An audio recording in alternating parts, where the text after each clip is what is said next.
पहला topic probability of coin. Coin के दो हिस्से होते हैं, हेड और टेल। इसका सैंपल स्पेस होगा हेड और tail. Total number of sample space 2।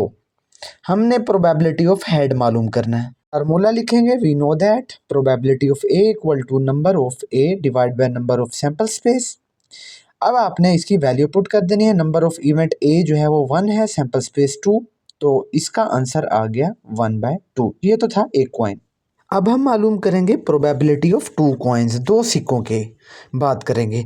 जब 2 सिक्कों की बात आए तो आपने कुछ टेबल बनाना है और इस तरीके से, बुक में नहीं देखना आपने सिर्फ टेबल बनाना है। ये मैं आपके सामने ये पेस्ट कर रहा हूँ और देखें टेबल मैंने किस तरीके से बनाया। कॉइन 1 को मैंने नीचे की तरफ लिखा है और कॉइन 2 को मैंने ऊपर की तरफ लिखा है। तो कॉइन 2 के सामने देखें हेड और उसके सामने टेल। तो कॉइन 1 के नीचे देखें, इधर हेड और इधर टेल। तो आपने लेफ़्ट टू राइट लिखना है। कॉइन 1 के नीचे जो हेड है वो आगे वाले हेड के साथ मिलाएंगे तो अगले खाने में हेड और हेड आ जाएगा। तो इसी तरीके से कॉइन का जो हेड है वो अगले खाने में टेल के साथ मिल जाएगा। इसी तरीके से टेल हेड और टेल टेल। तो इसके नंबर ऑफ सैंपल स्पेस अगर आप काउंट करें टेबल के अंदर, तो टेबल के अंदर नंबर ऑफ सैंपल स्पेस हैं 4।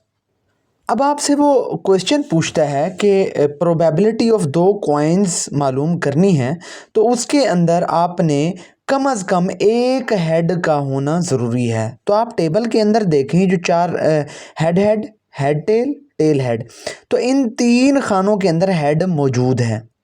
ठीक है, तो नंबर ऑफ इवेंट जो हो गए यहाँ 3 हो गए। अब आपने फार्मूला लगाना है सेम उसी तरीके से। फार्मूले के अंदर पुटिंग कर लेंगे और आंसर निकाल लेंगे। ये तो मैंने प्रोबेबिलिटी मालूम की है एक हेड की। आप एक टेल की भी कर सकते हैं। तो नंबर ऑफ टेल्स जो हैं वो 3 खानों के अंदर आए हुए हैं। ठीक है ना, हेड टेल के अंदर, टेल हेड के अंदर और टेल टेल के अंदर।